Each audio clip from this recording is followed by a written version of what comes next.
Welcome, everyone, to the Grab Lives podcast. I'm your host, John Vargas.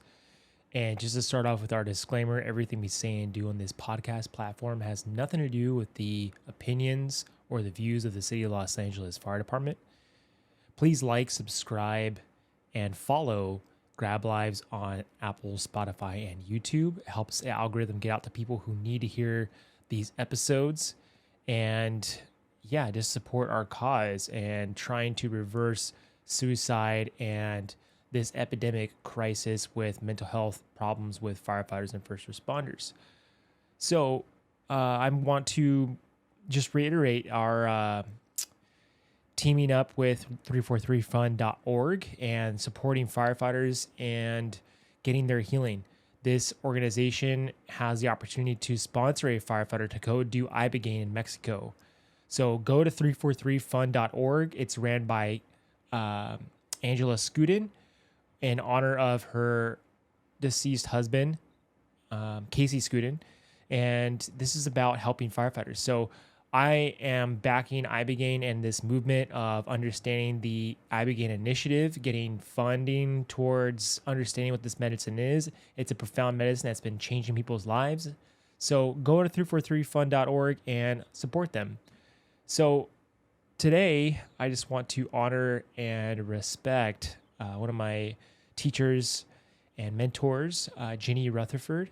She is the founder of Kambo International and also a pattern coach under what would be called the Ren Xue method. I'm going to put some stuff on the description of what that is. You can go to visit the website and also understand who is Yuan Tze. He's a Qigong master who came to teach people how to live life of fulfillment, to uplift yourself and others, and also getting to the root of your problems. My patterns and understanding the way it's been running my life has been the antidote to most of my issues. And what I had realized is I had to heal at a consciousness level. My consciousness was unhealthy. And for a while, I was seeking so many other things and how I was going to be able to reverse all my issues. And when I came down to pattern coaching and understanding my patterns, it really turned my life around. Jeannie's a wonderful person. She's got a lot of great understanding on how this works. It's a fascinating episode. We're going to probably have to do more episodes because we barely scraped the surface on what patterns are and how they run our life. There's more to it than just the pattern stuff, but please listen into this fascinating episode, and I hope you receive a lot of the insight and wisdom from what Ginny has to offer. So I thank you, everyone, and I love you. It's time for Grab Lives. Thank you for showing up today. Just for a little bit of a reference with Ginny, I've had amazing people come into my life, and Ginny came into my life when I really needed her. And I really appreciate you coming on the show today because I think it's really interesting to have someone on here who has watched my transformation. And you were there at the beginning of my phase of like spiritual awakening and dealing with a lot of the chaos. And as I continue to go through my journey of life, I've learned the chaos is wonderful. And we as if we let the universe spin us, and allow the journey to just take form, there's just beautiful little just messengers and teachers that come along our way. And you have been one of them. So thank you very much for showing up today. Oh, thank you, Jonathan. That's very sweet. And it's true. I have seen you grow and develop, and it's been a really lovely journey with you. I know, I'll get emotional talking about it because of the I might too. because of the connection, human connection that we all carry with one another. And I really believe that as human beings, we're thirsty for that. But true human connection where we evolve together and we carry this discord. And I really value that within my life. And it's a loyalty thing and a connection thing that I really have found within my heart that has led me to yourself and many others. So I do want to get into what you do as let's get into one of the things you do because there's many things that you offer as I would say as assistance for others and service to others. And one of them is the work of Ren Xue and the pattern work as a pattern coach that you offer and the work of what Yuan Tze. That's how you say his name, right? It's yeah. I mean, I always say Yuan Tze. It's like Yuan Tze. but Yuan Tze, yeah. So I'd love for you to kind of, well, first of all, how did you find Ren Xue? And I'd love to hear that story. Yeah, no, that's a great story because even in its simplicity, because I had gone to the jungle and had done my thing there for a little while and had heard about Kambo, but was not going to ever do that. But then I ended up doing Kambo, not in the jungle after I got back. And I decided that, I mean, I say I decided, it was probably a calling more than anything else, that I wanted to be a practitioner. And it was early on before Kambo was really very well known. And there wasn't really any practitioners in the States, although I did find one. And I traveled to see him and to Kambo. And then I knew I had to be a practitioner. And why this is important is because it's a part of the journey of the Ren Xue. So I went to, within a period of like 5 months, I went from taking Kambo for the first time to going to Poland to take a 2-week course on how to become a Kambo practitioner. And when I got back from that, my friend said to me, "Hey, do you want to go and learn Qigong?" And I was like, "No, I don't want to learn Qigong. I don't know anything about it. I've never wanted to learn Qigong." And so, no. But then she said, "You really need to meet this guy, Zach." And when she said Zach, my whole inside was like, "Yeah, you got to meet the Zach." And so I did. I went to meet Zach, and then he became my teacher. And I always laugh because when I met him, I was waiting in the office for my appointment, and I didn't know anything about him really. But this young man comes out, and he said, like, "Are you Jenny?" "Yes." "Okay, follow me." I thought he was like the receptionist because he was really young, and that was Zach. So I met him when he was 28. And I asked him, "How old are you?" And he said 28. I was like, what am I doing here with this 28-year-old who doesn't know anything about life? But he knew a lot about life. And from there, I learned about his teacher, who happened to be Yuan Tze. And he had developed, Yuan Tze is Chinese, and of course, he was a Qi master in China. And that's a long story and a story in itself. But from there, I began to study the Ren Xue. And at the same time, I was also giving Kambo. And I saw how these two things could work so well together. And I started to integrate those two together. And it became so helpful to my students and to my clients that became more what I did. And so I spent really about 8 years going through the teacher's program for Ren Xue and doing my own pattern work, as I was also teaching people to become Kambo practitioners and having my own clients there. And so using all of this together and integrating that. So it's like a bridge. They bridge each other really well. And they do change. The thing about Kambo is, in some of these other medicines, I'll just talk a moment about it, is that they will bring down our barriers that we hold. We have a lot of barriers around our heart, around our consciousness. And so the medicines can really bring down those barriers. But they're like a tool. And the Ren Xue system, which is a life cultivation system, is like it's like the path.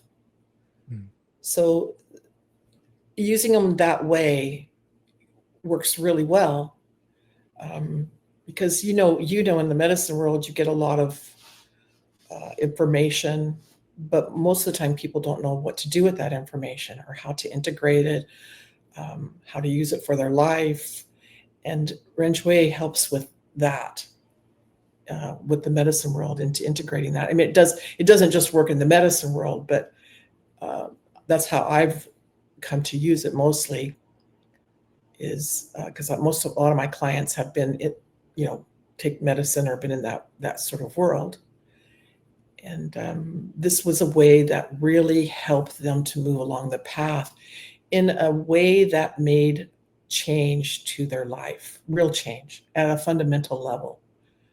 Because we can do things at a behavioral level, and that will also make some change, but it's very slow.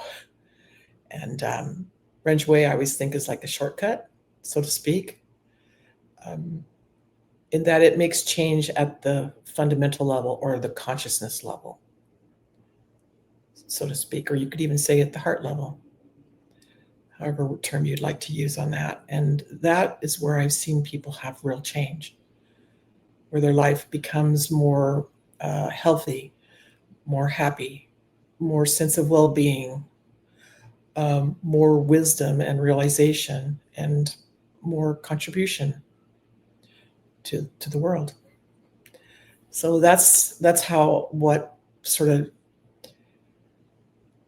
drove me to that, because I was looking for real change.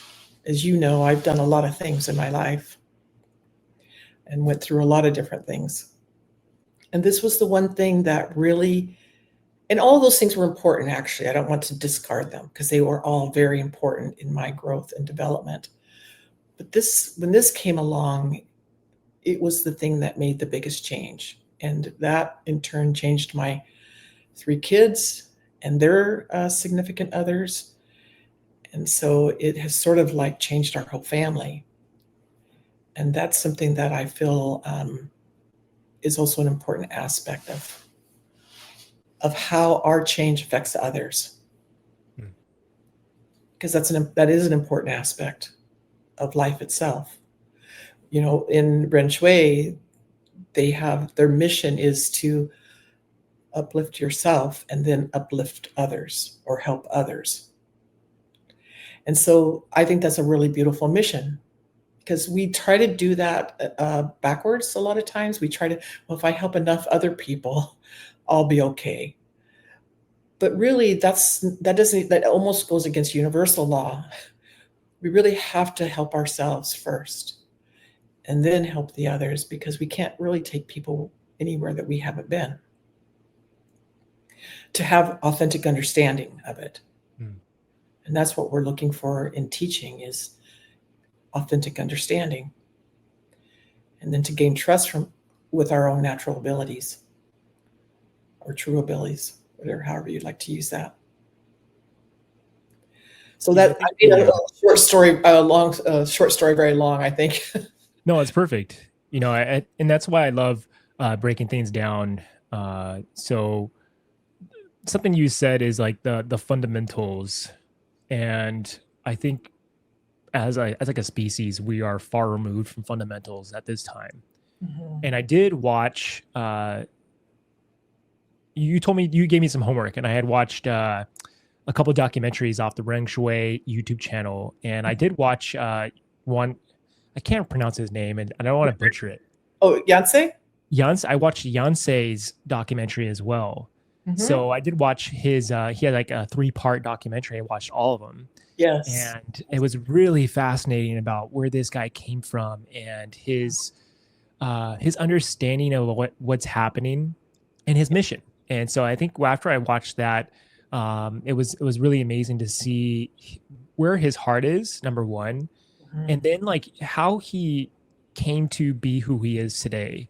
And it seemed like it took a very long time for him to get to where he's at, and a lot of isolation for himself. And then I think he came to a moment where he found himself realizing he had done so much out of self-interest and learned that he needed to do more for this planet because of what he saw the planet and where it's going. Yes. And so that really brought a lot to perspective for me, because, and then when you're saying something like uplift yourself and uplifting others, and I think when we realize, when we're in a sense of service, that if we're not good, how are we supposed to help other people? And I think I've talked about it before about this good soldier syndrome. Like you just do what you're told and that's it. And then you're supposed to go out there and serve other people. You serve your community. And I'm speaking for, my line of work with first responders. And I think we have to come back to those fundamentals of serving ourselves in a sense where we have to take care of our emotional debris, our patterns, and what's in the way of us actually living a life that's with fulfillment and being able to cultivate ourselves. And so I know, there's something in particular that I wanted you to talk about, and it was the Jing Shen, because I think that that map is so essential to understanding the fundamentals of how Ren Xue believes the path is. If you don't mind explaining that. Yeah, I mean, really, you could talk probably a couple of years about Jingshin.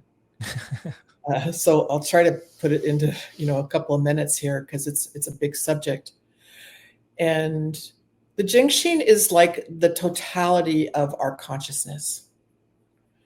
It's our sort of our patterned mind or our intellect or sometimes I call it ordinary consciousness, and it's human nature and survival instinct and all of that.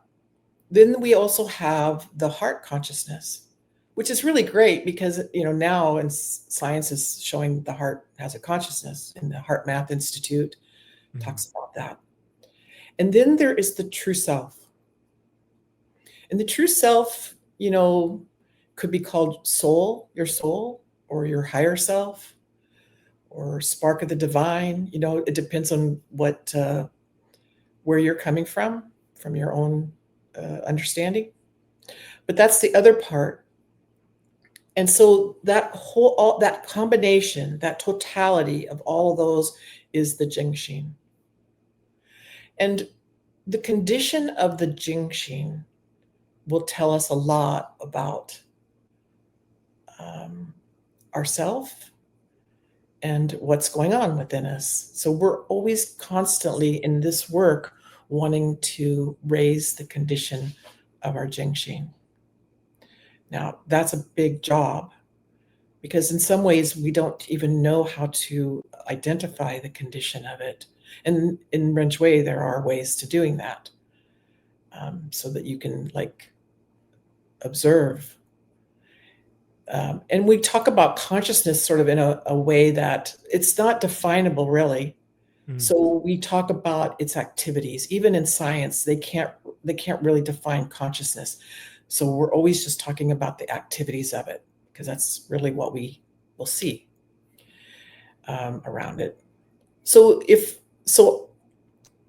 I'm always looking to see what condition of the activities of my Jingshin is and wanting to raise that,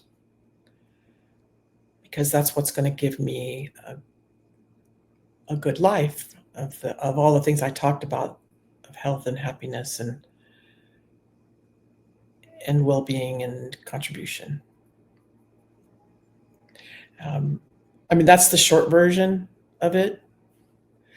Because we always look at things from a separate way. Now, within that Jingshin are other things. You could talk about the subconscious, right? And the role that plays. So that's why I say you could talk a long time about the Jingshin.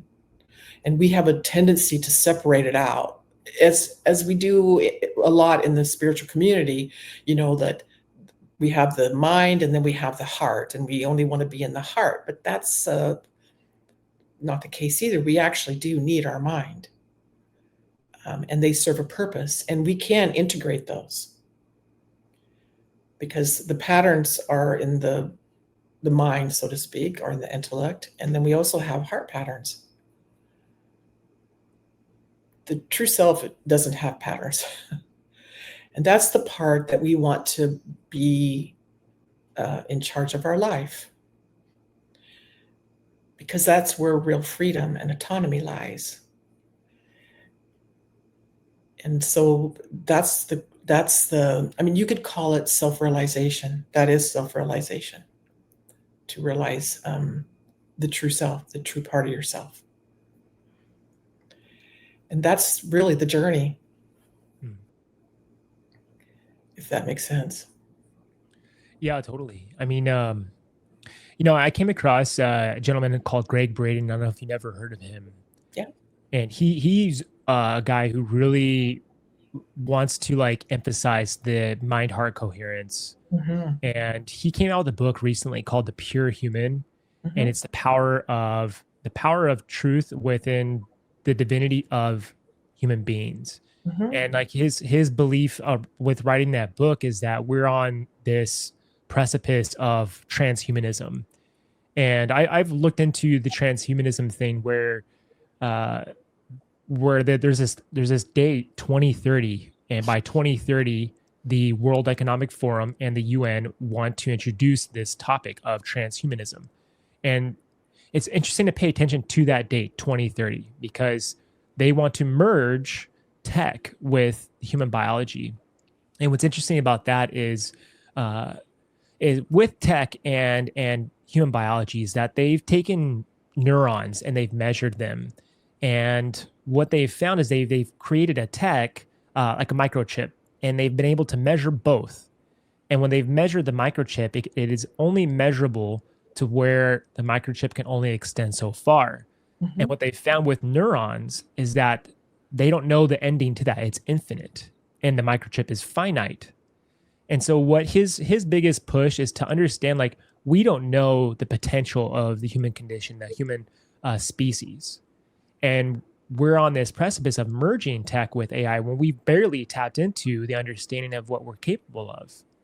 And I think something like the path of understanding the Jingxin, the path of Ren Xue offers this ability for us to tap into this unlimited potential that we have dormant within us, which has really cued me in and has made so much more curiosity as I leaned towards pattern work, as I leaned towards Ren Xue activity and Qigong, because I've been able to cultivate some very interesting perspectives on myself and how I manifest my life. And it's been pretty interesting to see those things. So I'm only saying this so people can get like a reference for what we're up against right now for humanity and what the world is going to be seeing coming in our near future.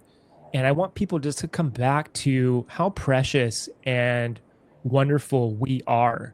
And we've been told at such a early young age that we are finite and that we are fragile and that we are very limited. So we've placed so much beliefs on those three things. And I want people just to come back to the idea that that is not true. Yeah. I mean, in the wisdom culture, the ancients, masters and teachers knew of this day of the technology and that merging Mm, and humans. Now, they wouldn't have called it in the same way we would, but they knew that that was going to happen. And it's been written about it in a lot of the wisdom culture. Unfortunately, like, we don't get to hear about all of the things from the wisdom culture because they've kept it in the past. One teacher may just teach one student, or they may not give any of the information that they've learned in their lifetime. They just take it with them.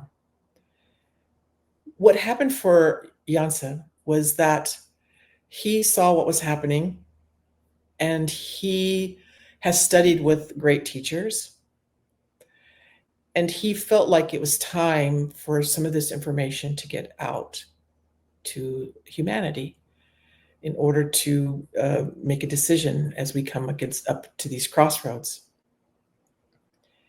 And so in that respect, I always kind of ask the question or the statement that the universe sort of knows what it's up to, right? And in the billions of years it's been around, we don't know. It probably could have, species of life is, when it's not needed or helpful anymore, it goes away, right? That's sort of how That's sort of a universal law also. And we don't even know how many times human species have, you know, left and started over again on this planet. So, and sometimes those thoughts of what ifs, because you see a lot of people in fear Mhm. of all of the things that are happening. And one of the things that I really haven't really loved about the Ren Xue is that you're going to be looking at your fears so that you can actually be in this world without it. Because when things are always happening, we can go back through history and see some of the atrocities and the things that happen. And we could talk about that for a long time too, because we don't have all the information about why that happens, right? Mhm. We could go back to cause and effect. We could go back to karma. We could go back to a lot of things. So, in some ways, we as humans are ignorant.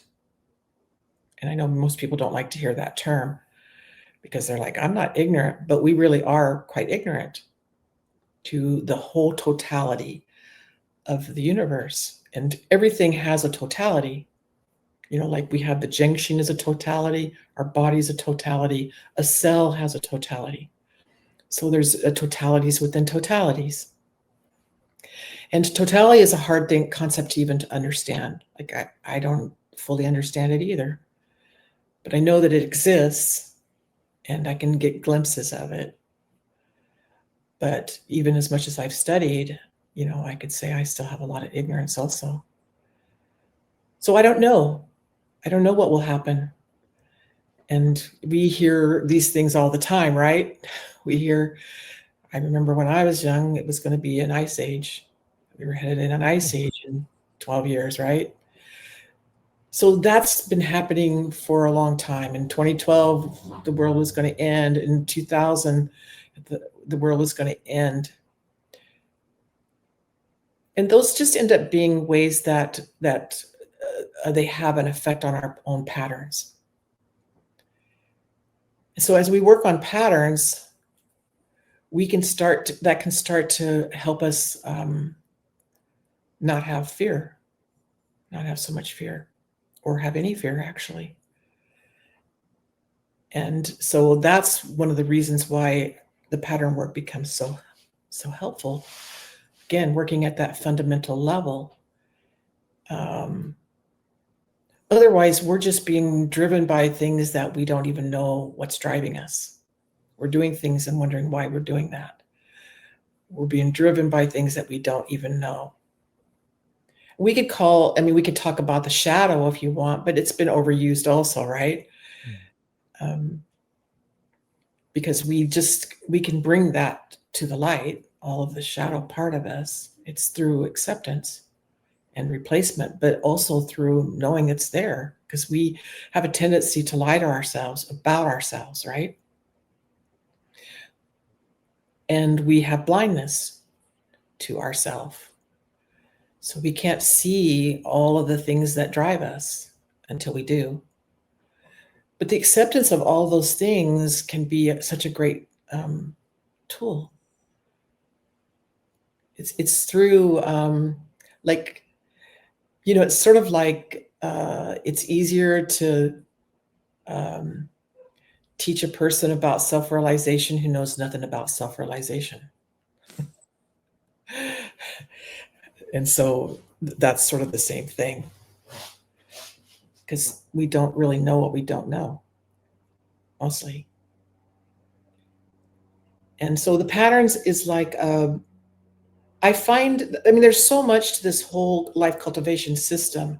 We talk about patterns because it's the first thing that people can mostly connect with, because they see these patterns within themselves. And we always talk about these 10 fundamental patterns.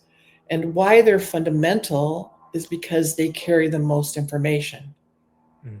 And they're fundamental to everyone. And do you want to list those off? Do you think that would be helpful? Oh yeah, for sure. I mean, they're really a fit. I mean, everyone can relate to those. So Every definitely if you could read them. Everyone can. So the first one is polarized thinking. It's thinking in terms of absolute or black and white or good and bad or right and wrong. And that's the first one. The second one is overgeneralization. So it's taking one piece of a whole and making a generalization of what it actually is. So that would be like if I have an idea that if somebody in a group is does something bad or bad to me, I'm going to think everyone in that group is bad, and that's an overgeneralization. And I'm talking about these in terms outside of myself. It's helpful to bring those insight on how I use overgeneralization or how I use polarization for myself to myself. But this is a good place to start. And then there's unfounded suspicion. That's like, having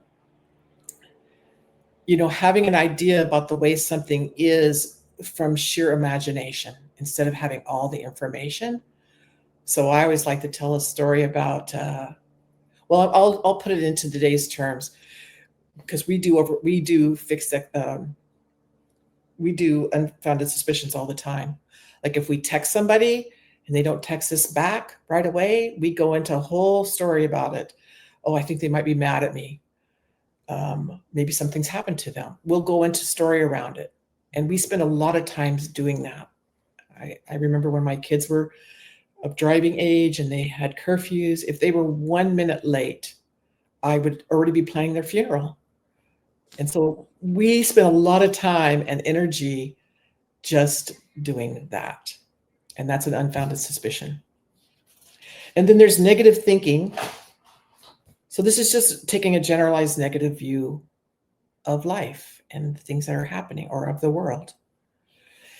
It's a little different than being negative about a particular thing. This is a real pattern of taking a negative, of just being negative about a lot of things. And there are people out there who really are like that. We all have negative thinking, even though we think we're not, we don't. As you go through and learn these patterns, you'll see how much negativity we actually have. It's quite a bit. As a matter of fact, I was shocked in myself because I thought I was a positive person, but I realized I had a lot of negativity there. Then we have fixed expectations. That's like having this idea that things have to go the way we want them to go. And if they don't, we feel angry or frustrated. And so fixed expectations, we are probably in that pattern a lot. And that can cause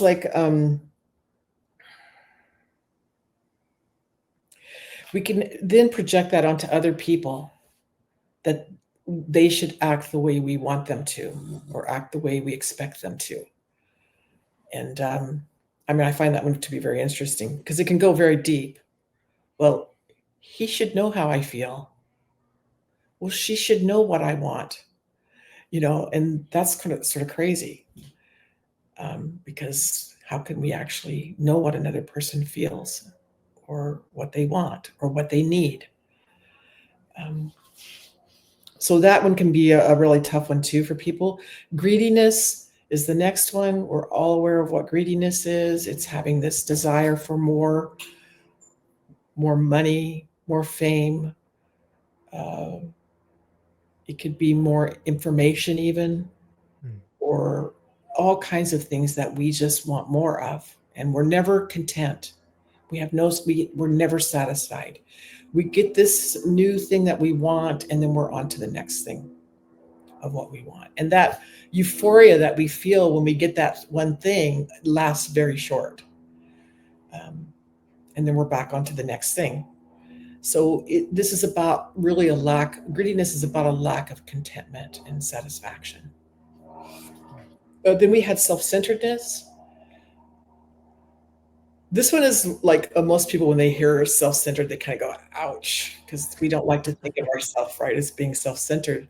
But we all are. We all have a centered on ourself, and we have self-interest until we don't anymore.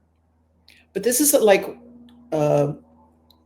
wanting everything to go your way, the way you want it to go. Everybody else has to follow suit, and we don't take other people's perspective or needs into account. And then there's also like a follow along pattern that goes along with them, which is like double standards. It's okay if I do it, but if you do it, I'm going to be really mad. Or it's if I'm in a good mood and you do this, it's okay. If I'm in a bad mood, it's not okay. So that's sort of like a double standard that we have. If I like you and you do it, great. If I don't like you and do the same thing, you are history. So that's a double standard that goes very much along with self-centeredness. Then we have avoiding and hiding. This one is probably the one, if I was going to say work on one pattern, this would be the one to start because it hides the other patterns from us. And so there's two versions of avoiding and hiding. One is overt and one is covert. It's the covert one that's really hard.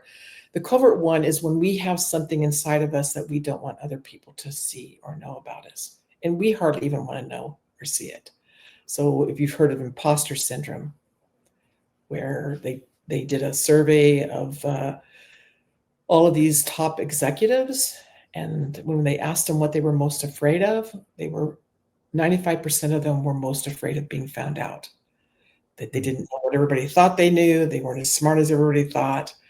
And so when we have that sort of insecurity or lack of confidence, we find a lot of different ways to hide it.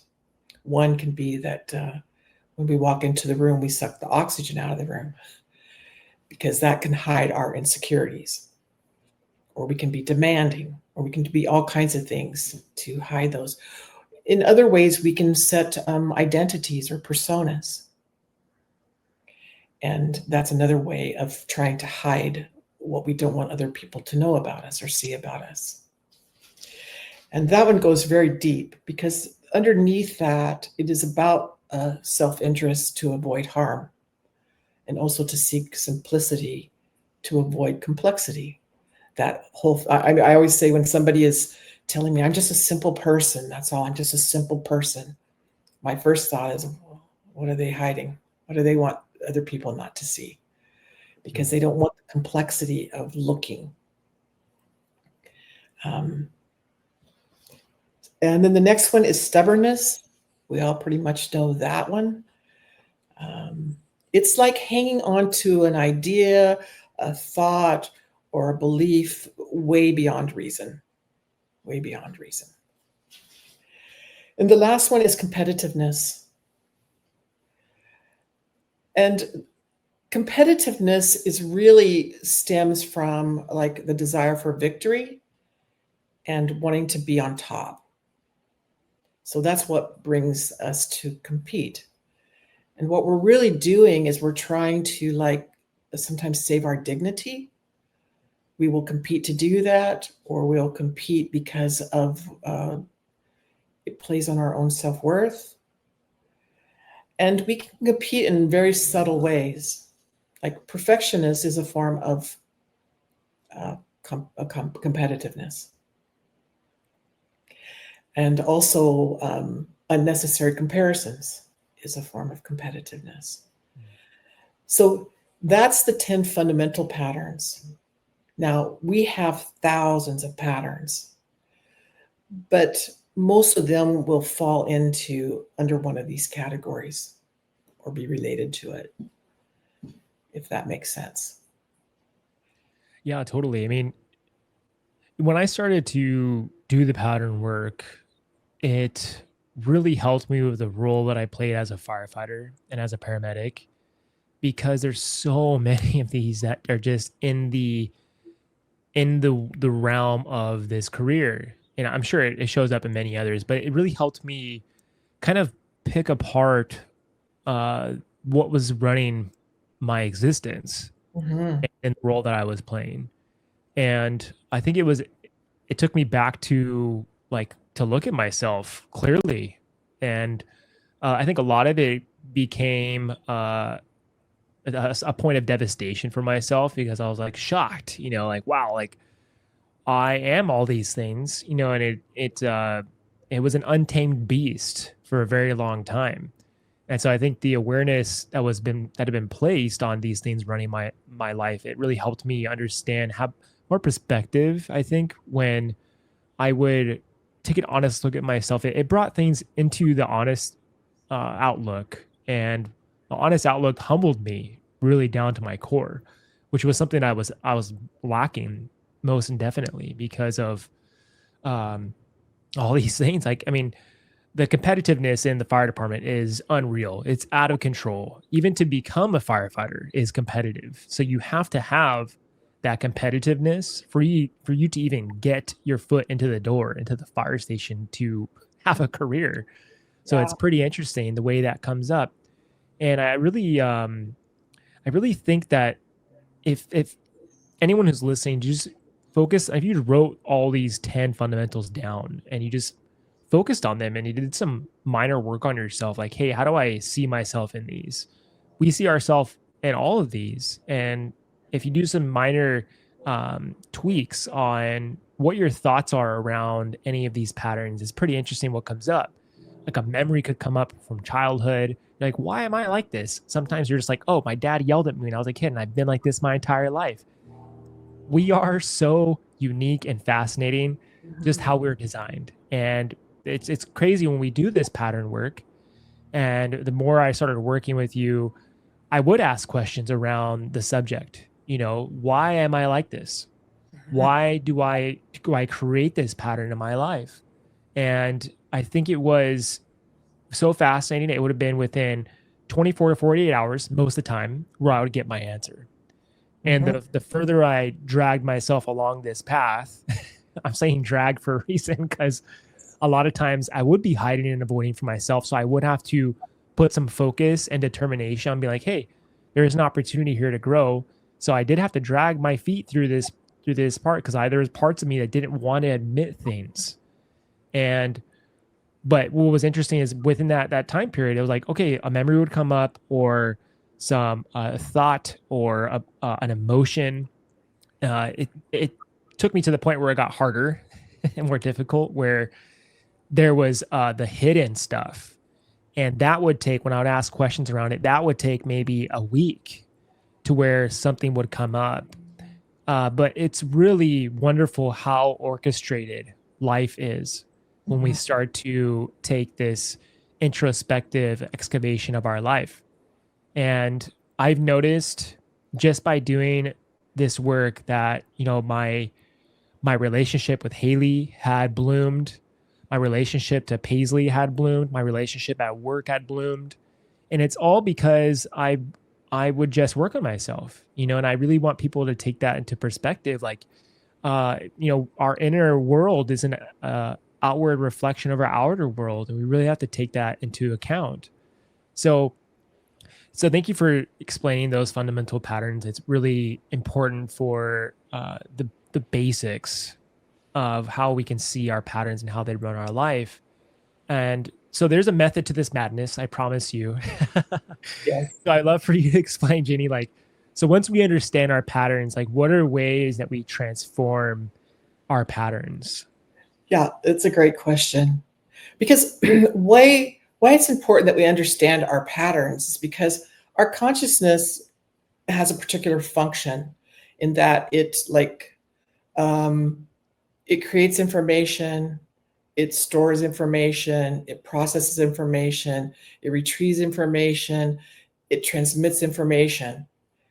And so we all will do that in a different way, particularly the processing of it, but we even take it in differently, and even how we retrieve it. And some of that is based on our own worldview, our patterns, and our experiences of life.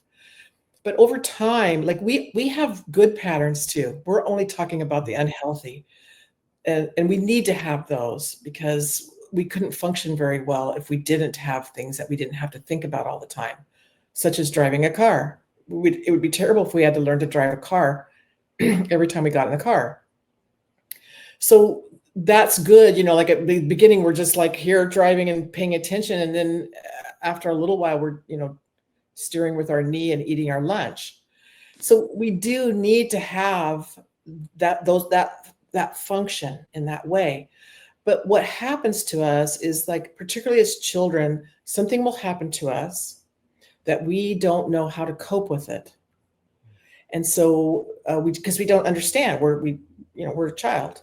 And so we will find a way to do that. And that could be that we start hiding, or will avoid, or we might become stubborn, or who knows, like all kinds of things.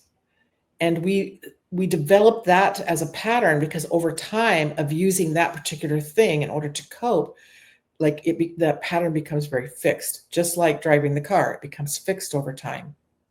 And we develop patterns of driving that may not be so great, like braking at the last minute or driving too far on the side. Those are patterns that we develop that get fixed also, and it's very hard to change until we start to pay attention. So we have to start to look at some of these things that are driving us, because when those patterns, those unhealthy patterns, become so fixed, we only see a very narrow and twisted view of reality. And so we are making up a subjective reality all the time. And I mean, this is a hard concept for people because we're just making up stuff a lot of the time. And that, when it comes out from our patterns, it can be really cause a lot of damage to ourselves, but also to others around us. And this happens constantly. Like, when somebody has witnessed an accident, if you've got 5 people that witnessed it, they all will have a different rendition of it. There'll be some pieces that are the same, but there'll be a whole lot of stuff that isn't, because the mind wants to make the story and embellish and add to it and all these things. It's just what it does. And also because we can't actually see everything because of that narrow, twisted view of reality. So, I mean, I can give an explanation of that because that's a hard one for people, a concept for people to understand how it actually, like in context. But I'll tell a story about my son who always blows up his cars. Like, the engines always get blown up for some reason. They always blow out. And then he runs out and buys the next car that he comes to. Whether it's a good car or not, he buys it because he'll see all the good things about it, right? So when he saw this pattern happening, he decided he was going to pay attention to it. And of course, he blew up his engine and he went out to start to buy another car. And he saw this car and he thought it was perfect. It was just perfect. But because he was working on his patterns, he decided he was going to give it an overnight think about, right? So he asked the guy, could I think about this and come back? And so he just went home and thought about it. And he still thought this was perfect, but he also understood he had patterns. When he went back the next day, he saw all of these things wrong with this car that he didn't see the first time, because his view was limited. Now, when he went home to do a little bit of pattern work, it opened up a little space for him to see a bigger view. And that's when he saw all of these things that was wrong with this car, and he didn't buy it. That's how that plays out in life. So we might find a person who we think is perfect for us because we don't know that they are like our dad or our mom. And that's a comfort for us and also a pattern. And so we might get into that relationship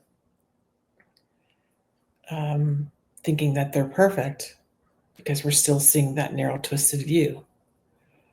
And then find out later that it's not the case. And it's sort of like why we get the same relationships over and over again until we've done enough work not to. We also get the same boss over and over again, or we get the same type of job.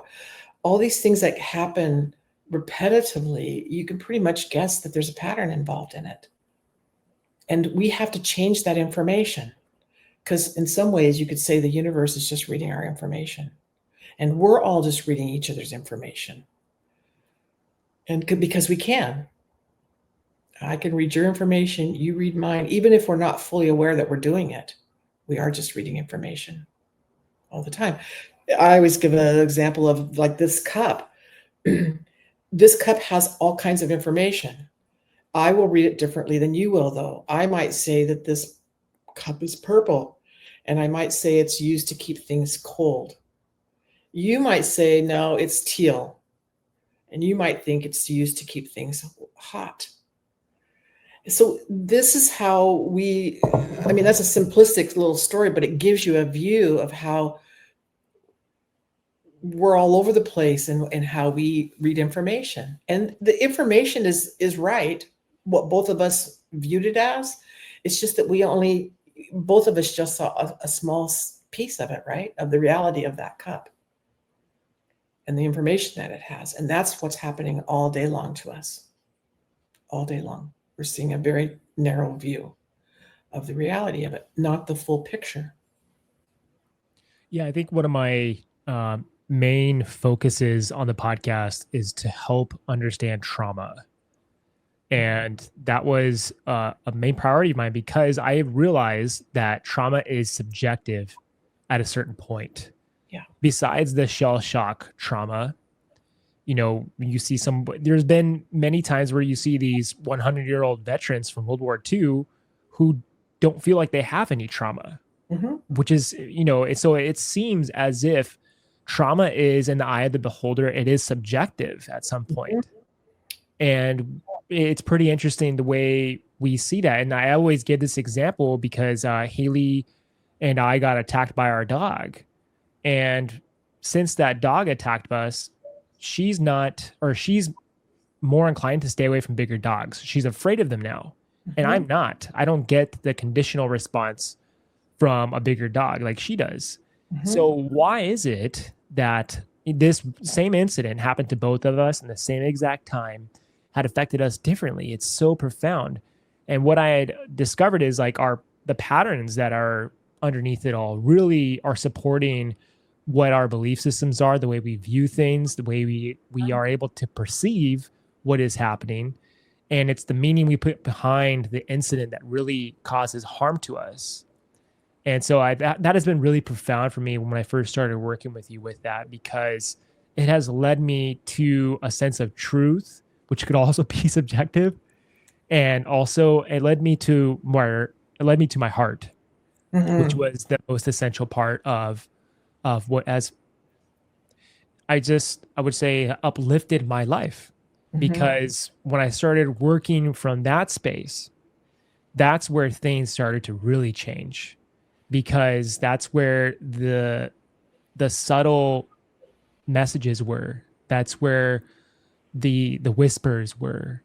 That's where I had to sit and learn the language of my heart. And so I'd love for you to begin talking about, now we're understanding these patterns. Now we're understanding, what they can do to our lives, how they can run it. And then that now is like this understanding of how do we understand this language of our heart and what it's saying. Yeah, that is a really great question, because the heart works through feeling. And the other thing, I mean, we're talking about the spiritual heart. So you could say that the spiritual heart is lodged in the nervous system. And so let's just say that we have a thought that creates an emotion or a feeling. That's going to now activate the heart, which will activate the nervous system. So we can all feel that, right? When emotion comes up, we can feel that activation of our nervous system. Unless we are so like in a non-feeling state that we can't even feel that. And sometimes we can do that, but it's still activated. And so the heart becomes really important in changing patterns, because our heart innately has its own qualities, like trust and openness and love and gratitude and respect and humility, compassion, courage, forgiveness. Our heart innately has that. A human has that, but it gets like subverted by the patterns. So sometimes our true self can say, hey, go do that. But our heart will go, I'm not doing that. because I did that before and I got my heart broken. I mean, it was really painful. So we have to work at that level of the patterns of the heart. So if you want to talk about these fundamental patterns, you could say those are patterns of the heart. A lot of the other patterns are more on the behavioral level. It's like you could say envy and jealousy. That's more on a behavior level, or resentment and revenge. These are more on the heart level rather than the behavioral level. And so that's why going to the fundamental patterns can be a bit of a shortcut also. I mean, there's a lot there. And so how do you change a pattern? Because that's what most people want to know. Well, I found this pattern, now what do I do with it? Well, the thing to do is to actually ask a lot of questions about it, like having the willingness to ask, like, where'd that come from? How's it affecting my life? How does it manifest? We can ask all kinds of questions about it. And then we have to face it, right? We have to face that this is our pattern and all the things that have happened as a result of it. So you might come up with a pattern like in just like a split second, you see all the times that played out in your life, which is really a very odd feeling. But you can see it and then you're like, oh my gosh, that's played out like 15 times in my life, that same pattern. So that courage to look at it and face it is just that. And then once we can face the pattern that it's ours, this is how it plays out, this is where it came from, then we can accept that that's our pattern. So this acceptance part is hard for people because they think that by accepting something, it's in agreement with it, saying it's okay or that it's right. And that's not really the case. The acceptance is that I actually have this pattern and this is how it plays out. That's the accepting part. I'm just accepting that. And then I can replace it with something else, like a quality of the heart. Now, you can say, well, is it really that easy? Because that sounds a little too easy. But each one of those steps becomes very important, and each one has a change of our, you could call it the information within us. And that's basically what we're doing. I mean, you could call it changing energy, or you could call it changing chi or prana or whatever term you want to use, or life force. But that's the change that's happening. So there's a scientific part of it in the fact that as you make those changes, you're changing, making new neural pathways. But on the level of energy,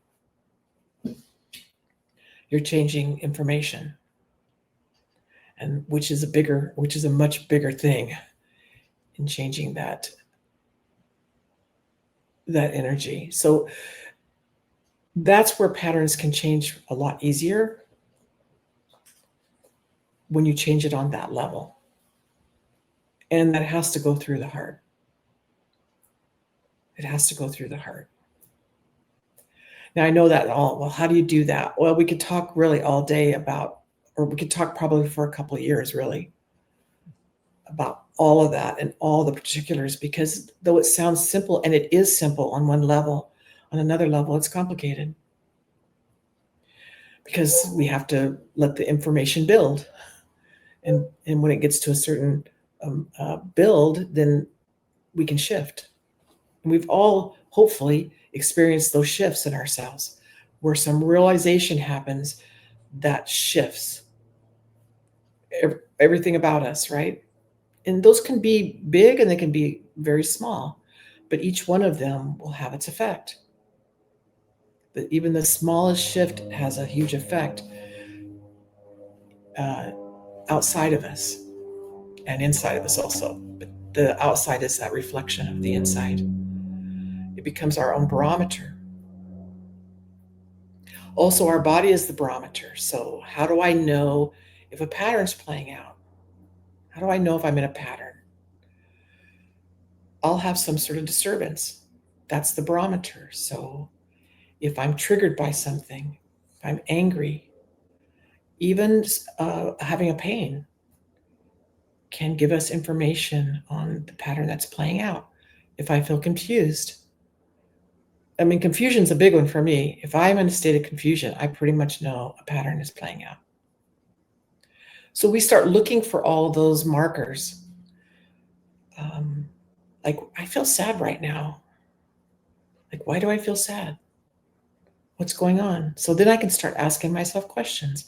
Even so much as outside of us, we can also have markers like we're hurting ourselves. If you ever had a few days where you're like stubbing your toe, cutting your finger with something, burning yourself on the stove, when I see a couple of those things happening, I know that I need to look at something that's going on, a pattern that's playing out, because that's what the outside is telling me. So we do have all these markers. Most of the time, we just let them go. We don't have any awareness. So awareness becomes also very important, to be aware of our own self and our own feelings. And many of us have learned to shut our feelings down and to be in a non-feeling state, or to disassociate from them, or to distract from them. And so that even sometimes can take time to learn to feel again, so that we can know what's going on inside of us.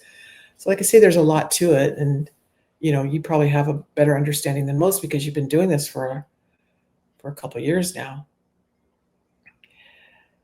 And you can see how there's just a lot to do, right? A lot of depth to go. There's a lot of layers. When we talk about layered, the onion, it takes on a whole new meaning when you're doing pattern work, because you're just peeling back one layer at a time. And a lot of people want to go right to the center of the onion right away, which can be damaging. Like, we have to pull them one by one so that we have, the totality of all of that also, if that makes sense to you. Oh, totally. I mean, and as you're peeling the layers of the onion, you're just crying.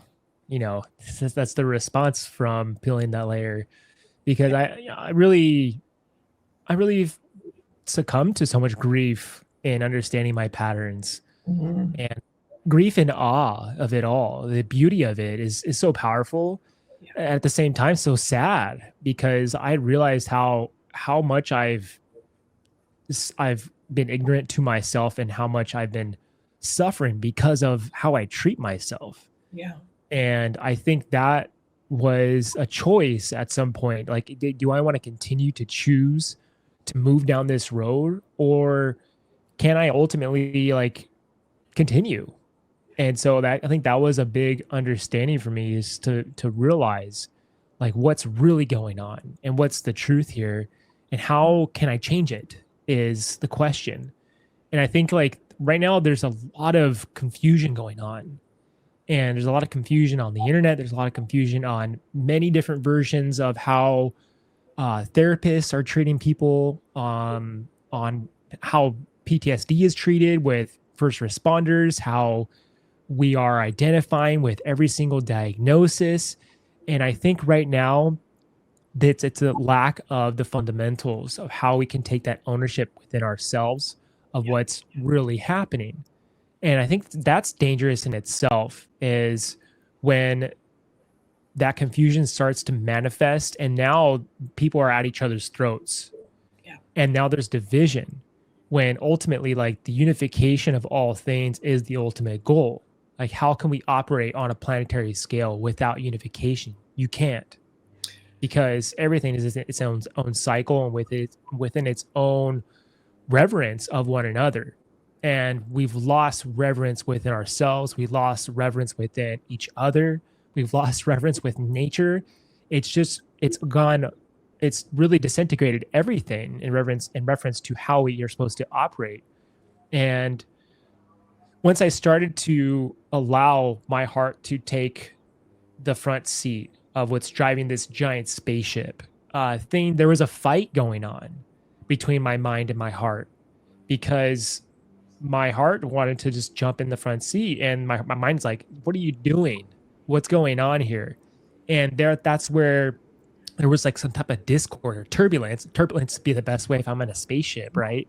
I'm driving this thing from point A to point B, and that turbulence is where things got really weird, like where I would have what you would call chi reactions. My body would have some type of discord, and there'd be resistance within a part of myself that what you would refer to as the false self, right? The Mhm. false self who thought he was running this show, he or she is running this show, and that's not the case. When you make a decision to make that switch, there's like this rattling of the cage, and you're just kind of like walking around and just shaking it all out. And as you shake it all out, you watch uh, a gift might fall down at your feet, something that's been waiting for you all along, or a pattern might fall out that you've been hiding underneath your sleeve to try to trick people into manipulating people and to do what you want to do. And so these things are so beautifully estranged and amazing at the same time.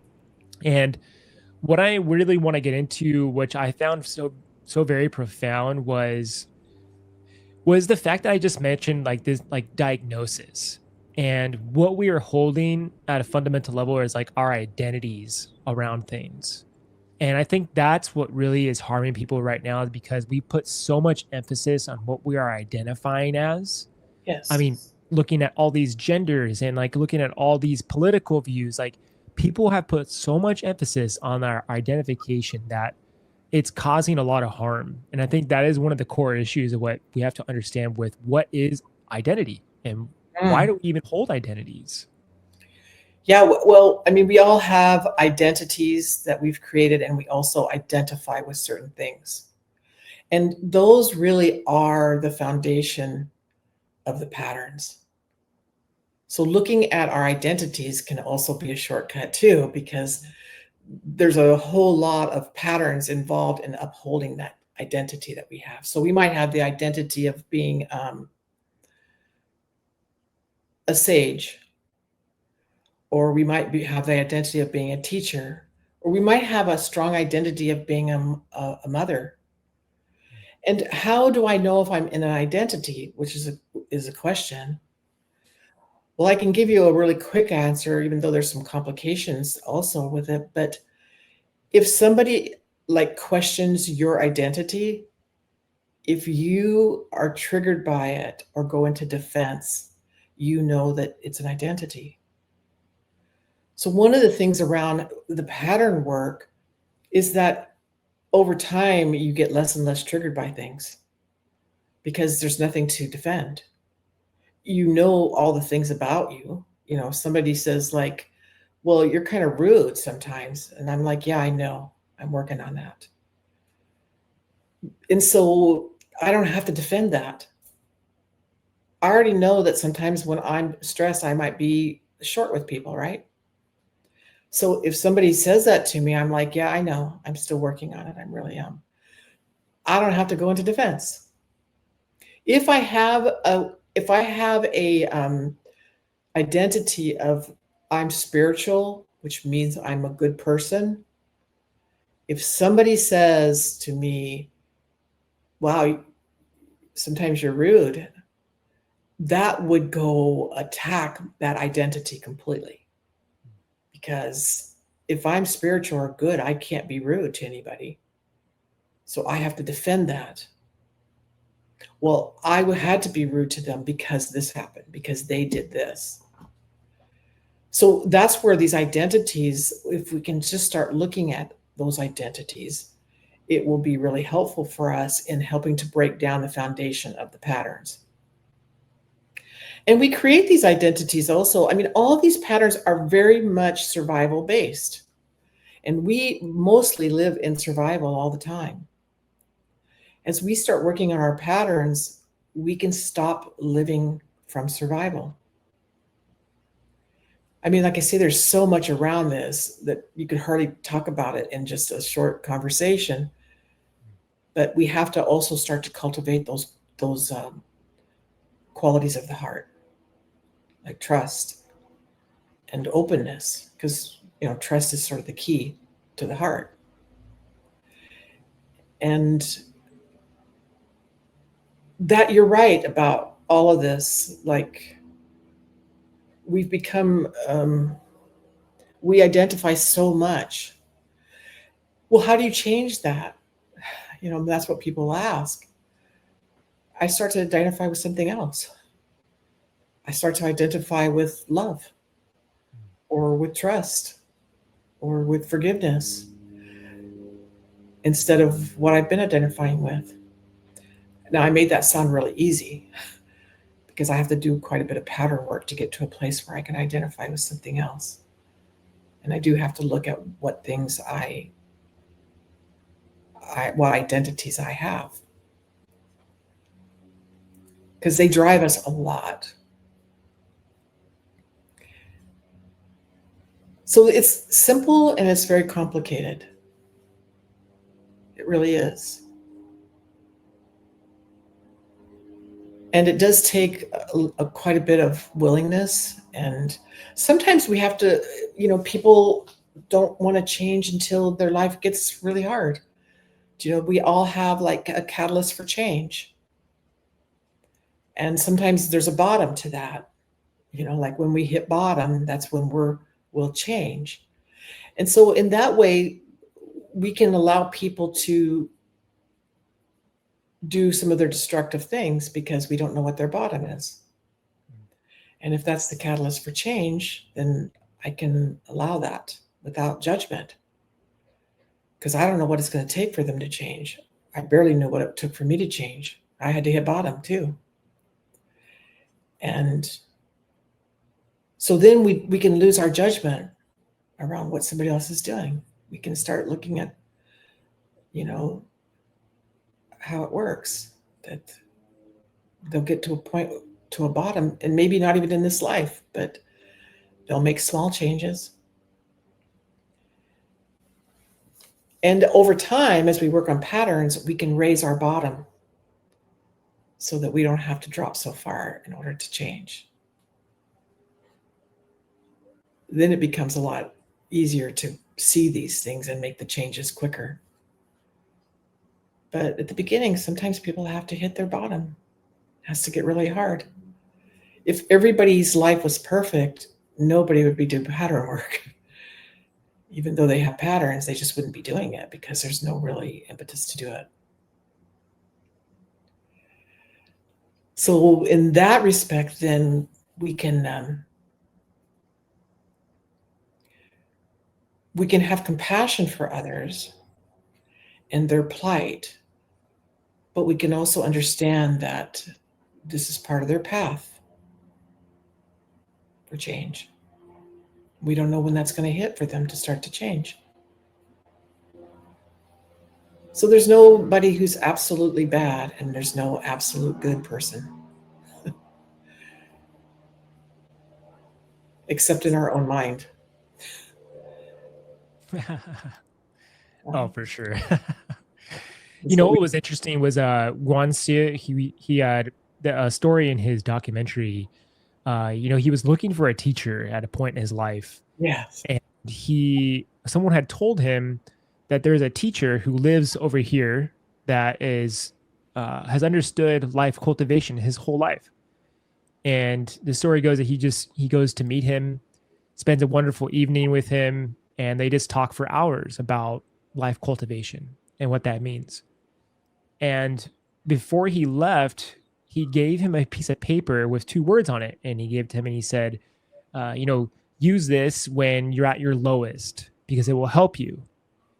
And when he left, he was like, I'm already at my lowest right now, so I'm just going to open this up and see what it says. And it said humility and respect. Yes. He was like, oh, I already don't understand these 2 words. Like, why would he give this to me? It doesn't make any sense. Yeah. The Chinese words was Gongjing, which there's not a really good translation in the English language, but the closest translation would be profound respect, humility, and reverence. That's the closest translation. And of course, he's probably spent the rest of his life, because he was a young man when that happened, trying to understand Gongjing, which he has a very good understanding of. I do remember him talking about in the documentary how that was important for him, and he was working with it. And as he began to move forward in his life, what he had understood was there was one quality that actually helped him cultivate all the other qualities, and that was trust. Mhm. And as soon as he leaned into that factor or into that quality, everything else bloomed because there was so much a lack of the trust that just was the master key essentially to these other things and would just water the seeds that have already been planted. Mhm. And trust is definitely difficult for a lot of people. And there's a really famous Rummy quote, and it was, "I prayed to God and I learned to trust." And it just the more I realize the illusions in my life, the more I had realized that it's just showing me where I don't trust myself Mhm. because it's an opening there that's just waiting for me to tap into. You know, it's a clue. And I know when we started working together, we had discussed trust and what trust is. And you had mentioned to me, you gave me like some homework assignment. You're like, "Hey, what is trust to you?" You know, and it was around the reference of it being conditional or unconditional. Mhm. And you're like, "Hey, is trust unconditional or is it conditional?" And you know, I had spent like a week like, is it conditional or is it unconditional? I couldn't figure it out. And you know, the answer is that it's unconditional. It's a state of it being, it doesn't matter what you do. You know, it's still going to provide this ability to be unconditional. It's essentially it's a law that is essential to our evolution of life. And I made a post about this before that, you know, that trust is the key to the universe and openness is the key to evolution. And I Mhm. thought that was kind of interesting because in a short meditation, I had sat with myself and I realized that openness is a pathway to evolution because Mhm. it opens us up to our fears. It opens us up to our patterns. It opens our hearts to compassion, all these other things. And it's been really profound how those two just, they work so well together. They accent each other so well, like peanut butter and jelly, you know, or milk and cookies. Very much so. And the question is like, what conditions do you put on trust?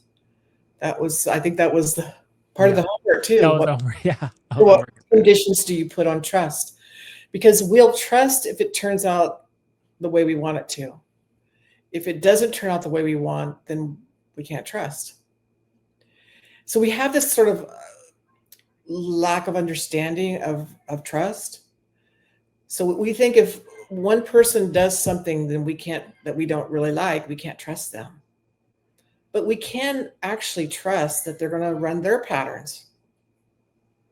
And so just getting to that spot of like, yeah, I can trust people are going to run their patterns helps me in my own trust. Because we sort of do it the other way around. We have so many conditions on it. Um, and we'll put those conditions onto people too. That, well, they show up late, I can't trust them. But can I just trust they're going to show up late and work within that? You know, I can trust them on 100 other things, but we'll take that one and say they can't be trusted. And you see that in our society a lot, where we have so many conditions on trust, and it's pretty tough then. And even in particularly in the sort of spiritual community, you know, because we put a lot of emphasis on um, a fixed expectation of an outcome. So my intuition told me to turn left, and I turned left, and I ran over a nail and had a flat tire. And so now we're going, well, I can't trust my intuition. But we don't know what would have happened if we turned right. Can we just trust that that needed to happen for maybe reasons we can't see the whole picture and the totality of the situation? We don't know. But can we just trust that that needed to happen? It's sort of like this Alan Watts has a YouTube on called The Chinese Farmer. And you know, I would say just watch that because it's all about trust, unconditional trust. Hmm. And it's a really quick story where he had a horse, and one day it ran away. He was a farmer, and he only had this one horse. It ran away, and all the village people were going, "Oh, wow, that's so horrible! You poor guy, it's terrible." And he's like, "Maybe." And a week later, the horse comes back with 5 other wild horses. And they're like, "Oh, this is so great. It's so lovely. Oh, it's amazing." And he's like, "Maybe." Well, his son decided he was going to break these horses, and he started on the first one, and he got thrown and broke his leg. And everybody was going, "Oh, what horrible luck. How terrible." And he's like, "Maybe." And then one day, the Chinese army came to get all able young men to go fight a war they were in. And his son had a broken leg, so they couldn't take him. And everybody's going, "Oh, you're so lucky. How great." And then he's like, "Maybe." And you could just keep going with that, right? Because we can't always tell what's good or bad for us until we're looking back. And then even sometimes then we can't see it. But that's unconditional trust right there.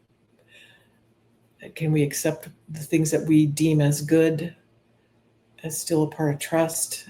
And can we accept the things that we might deem as not so good and still have trust? I always love that story. Yeah, there's a similar story in reference to 9/11. There was a group of people they had found that before they went to work, there was something that happened to them. Like some person spilled their coffee on their suit. Some other person was stuck in traffic. Some other person just didn't set their alarm in the morning. I want to say there was about 20 to 30 people this happened to them. And so they, in the moment, right, you're like, "Oh my God, I'm late to work. This happened." And little did they know that 9/11 happened, and they all worked at the World Trade Center. And that was just a perspective. Like you don't know what's happening at this time. There's these fascinating things happening, and we have to like honor that and have some type of reference for that as well. I know we could have talked for a very long time. We just like got to the basics, Jenny, but thank you so much for coming on here to share your knowledge, and your wisdom, and I appreciate you. Thanks, Jonathan. It was really my pleasure as always talking to you and sharing all of this. We can have a good life. We really can. That would be my hope for everyone. Yeah, and I'll be sharing, anything everyone was interested in Kambo International and all that stuff inside of the description and so forth. But like I said again, Jenny, thank you so much. Yeah, Jonathan, thank you for having me. I really enjoyed it. All right, everyone. Thank you for listening. Just don't forget to like, subscribe, YouTube, Spotify, and Apple, and take care. I love you. It's time for Crab Lives.